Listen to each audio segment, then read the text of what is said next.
You go Very ahead. good. You guys, apologetic arena and grafted. You guys go ahead and give the rules as you want. I'm gonna. You don't need to do that. It's okay. Let's just get into the conversation. It's okay. Brother, Yes. brother, So brother. Again, are you slow? Did you hear what I just Wait, said? what? I said Yeah, I heard you. that the moderators are going to get into how they want to do this. That wasn't me saying Superman Dawah. You tell us how it's gonna go now. Are you? okay. Or did you take your medication today? No, I didn't. Yeah, that's clear.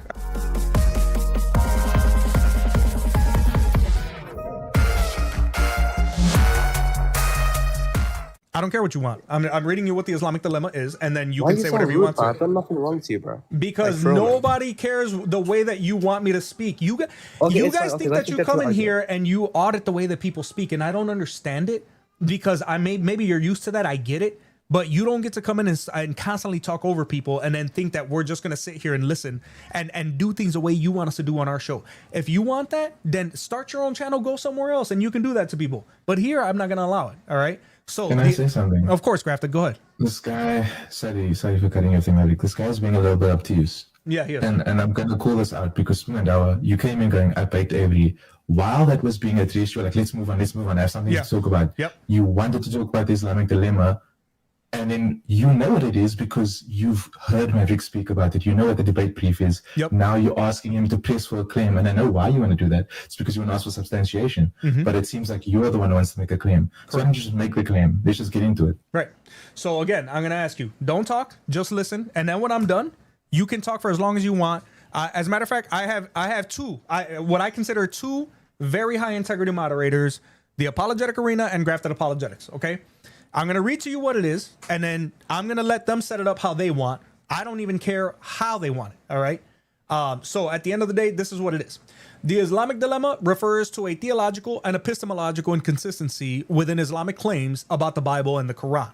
The dilemma arises when Muslims affirm that the Bible was originally a divine revelation from Allah, such as the Torah given to Moses and the gospel given to Jesus, yet simultaneously argue that the Bible has been corrupted. This creates a problem when the Quran itself affirms the authority, clarity, and preservation of the previous scriptures. So that is the guise under which we will be discussing the Islamic dilemma.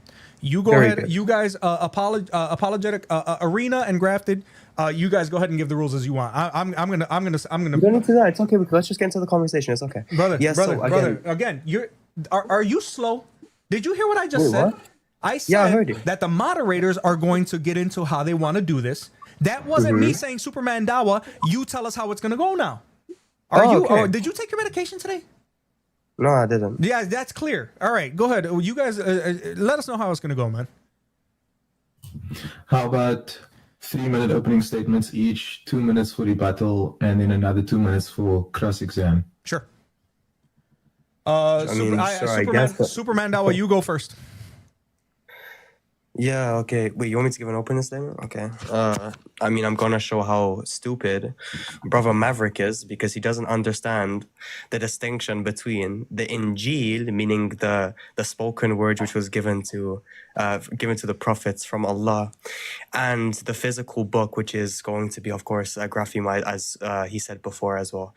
Yeah, so Brother Maverick, I'm going to show you how slow you are, and also I'm going to ask you some questions and justifications upon to your claims when it comes to the Islamic dilemma itself. You would have to prove that it's an authority in the sense of course, holistically being an authority, not generally being an authority in the sense of, for example, prophecies, etc., because we can grant that. Third of all, Sister Maverick, we're going to discuss. Let's think. We're going to, because you made another claim that again Muhammad is going to be a false prophet. You would have to again show me another justification. Next claim. By the way, it's going to be an internal critique, just to make that clear. So no running to an external critique as you do circular. No, we're not doing that. Okay, it's an internal critique. That's all I need. Thank you very much. I'm just checking. You sure you want to concede the rest of it 2 minutes? You still have 2 Yes, minutes of course, left. bro. That's all I need to know, bro. That's all I need to say, bro. Because I'm gonna bake him anyways. Okay, bro. Go for it. No, it's all good. I'm just giving you the courtesy No, of, don't worry. It's okay. you still have It's some. Okay, cool. Yeah, go for me. It's okay. All right, is it my So turn? your time starts now, then. All right, 3 so minutes. we're gonna get one thing straight when talking to Superwoman here. The entire dodge that the Injil, being just some mystical spoken word that disappeared into the clouds, is nothing but an idiotic retreat from the clear meaning of the Quran. Now, I didn't speak when you were speaking, so shut your damn mouth. I'm not speaking. All right, I don't want to hear you at all. I'm not speaking.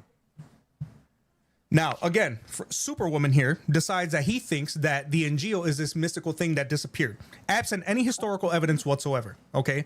Now, here's the problem with that: the clear meaning of the Quran. It makes it known that those were the gospels that were had by the Christians. The same ones had back then are the same ones that we have now.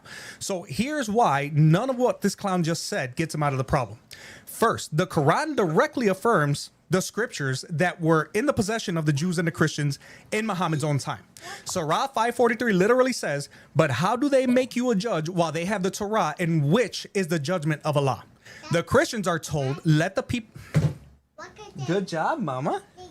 The Christians were told, "Let the people of the gospel judge by what Allah has revealed therein," in 547. There's no asterisk there from this clown. They just want you to believe that that's what it is. There's no hint that this is about some lost oral Injil that nobody's ever seen, which again is only made by clownish Muslim apologetics such as this one, right? Allah is talking about the actual physical books that those communities had in the 7th century.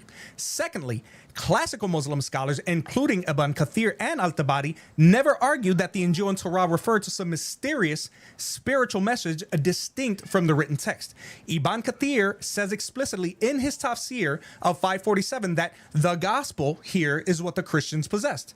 Al-Tabari says in his tafsir of 544 that Jews should judge by the Torah which they had. If you want more, Al-Qurtubi also confirms this in his tafsir that these verses are about the books present among the people of the book at the time, not some lost text from heaven, which again, this clown continues to want you to believe, right? Now, about the Islamic dilemma. If the Bible was corrupted, then the Quran is wrong to affirm it as the word of God, because the Quran tells Jews and Christians to follow what they have. Okay, it's not ambiguous, right? It's about a book between their hands. That's what the Quran says, quote, between their hands, meaning what they literally possessed, not some invisible vanished Injil. If it's not corrupted, then Islam 30 collapses. seconds. Okay? Because the New Testament destroys the Quran's theology at every single point. Jesus' divinity, death, resurrection, you name it. So to sum it up for this fool, the spoken word versus book distinction doesn't exist in your own sources. Your tafsirs, your Quran, and your hadiths all confirm that the Torah and the gospel in question are the actual books present in the 7th century. And every time you try to wiggle out of it, it just shows how pathetic you are. You just dig the hole deeper, because the Quran hangs its own authority on books that it claims to affirm, but which completely refutes its theology. That's what's the funniest part about it. So do I get to ask him questions now? No. 2-minute rebuttal. What? Both sides. Wait, And then cross 2-minute exam after what? that. Oh, 2 wait, one minutes second. of 2 minutes, rebuttal. 2 minutes and then 2 rebuttal? minutes of class exam. Yes, you have 2 2 minutes minutes to of class refute exam, his okay. claims, as he has 2 Okay. minutes to refute your claims. And then Yeah, you it's can fine, ask yeah. questions thereafter for 2 Yes. minutes. It's fine. There's no claims which I made in my opening statement, but it's okay. Yeah, again, so he quoted chapter 5, verses 43, where it says, "But how is it that they come to you for judgment while they have the Torah, in which is the judgment of Allah, yet they turn away after that? They are not believers." Again, this is like the worst argument you could possibly ever have. Okay. First of all, you said it's about the Christians, which is a lie. It's talking about the Jews. Okay. And it's literally saying when it says that they have the Torah, the context from verse 41 to onwards is about the Jews in Medina who would come to the Prophet for judgment in certain matters, but would turn away if it didn't suit their desires. So Quran chapter 5 verse 43 is addressing the Jews judging by the Torah, not the Christians by the Gospels. So first of all, that's a huge blunder. Second of all, the Christians are mentioned separately later in verses 47, where it says, "Let the people of the Gospel judge by what Allah has revealed in it. Whoever does not judge by what Allah has revealed, they are defiantly disobedient." Again, this is going to be direct to the Christians, while 543 is a clear direct of the law itself, to the Jews. Sorry, when it says judge by the Torah and the Gospel itself, it does not mean they had uncorrupted books. That's just a huge blunder again. The Quran's position is that the original Torah and Injil were revelations from Allah, and by the time of the Prophet, these texts were corrupted, altered, and mixed with man-made additions, as we can see in chapter 2, verses 17, and in chapter 3, verses 78. Just like our earliest Mufassir, Ibn Abbas, also affirms that, again, the Jews distorted the words of Allah. Wait, what? Can I keep on? I only have 30 seconds. Okay. Wait 1 sec. That's fine. I'll give you the 30 seconds. I was just giving you the warning. I think he lost his place on his script. Oh, no, it's okay. As soon as he starts speaking, I'll just continue the timer. You still there, Dawah? Hello?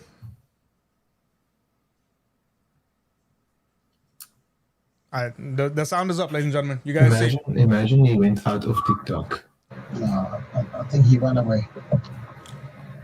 Superman Dawah runs away. What a shock. And to make it absolutely clear, Grafton, and I'm not asking you as I'm just asking you, when I gave my original rebuttal, was I not absolutely clear when I made the distinction between 543 for the Jews and 547 for the Christians? I was very clear about that, was I not? Yeah. I thought I was. I'll be impartial. No. I know. I'm not asking you. No, I'm not asking you to make a ruling. I'm asking you, did you guys hear when I made it clear that there was a distinction between both sides for the Jews and the Christians being affirmed by the Quran? I did make that distinction, did I not? Okay. So I just want to make that clear because this guy came in and made it known that it was a blunder, but the only blunder was his inability to listen, which is typical for Muslim apologetics. This is your mind on Islam. We got 5 minutes into a formal debate being moderated by two amazing apologists, and you know what ended up happening? He pretended like he couldn't hear us anymore.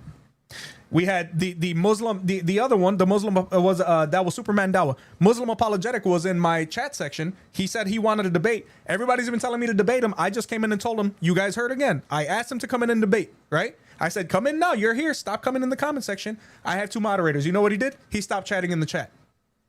But y'all baked me, right? Y'all cooked me so bad. But when it's time for a formal debate, one guy says, I can't believe this guy's trying to formal me at 11 p.m. This guy pretended like his mic cut out, and the other one just stopped typing in my chat. So if you guys are so big and bad, why are you running away now that I have moderators here? Why are you guys running away? Why are you running away, Muslim Apologetic? Why are you running away, Superman Dawah? You know why? Why? They got fried. They know they got, and that's exactly what it is. And I'll make sure to tag all three of them in the YouTube video too. This is your mind on Islam, ladies and gentlemen. Cowardly Muslim apologists who don't like the truth. Absolutely, that's insane. That is insane. Scouts wouldn't get flustered by my 30-second warning. That's all I know. Scouts wouldn't get flustered. No, he wouldn't. He wouldn't. He wouldn't. Scouts are champion. Yes, he is. Amen. See, Jesus is king, baby. Jesus is king. The only thing that's keeping Islam going is Islam is the only religion that promises you sex after death. Yeah. They are dying to get some. And I want to read to you guys. This is and I'm gonna actually make sure that I screenshot this. Look it. So the Muslim Apologetic is here. Look, formal debater still running. At Superman Dawah, ask him to formally debate me. Ask him. So I told him, let's go. I even tagged him in the description. I said, come in and formally debate. It's on stream. And guess what? He stopped chatting. They both got fried. And you know what's even funnier? Muslim Apologetic literally ripped my entire YouTube video, uploaded it to his own channel, and did nothing but put his own intro in front of it. And then again, you're gonna have your side saying you won, and you're gonna have my side saying I won. There's no that I expect, but don't sit there and pretend. Do not sit there and pretend like in your own mind you actually think you won. You know for a fact your audience is gonna say whatever you want them to say. You know why? Because that's your mind on Islam, ladies and gentlemen.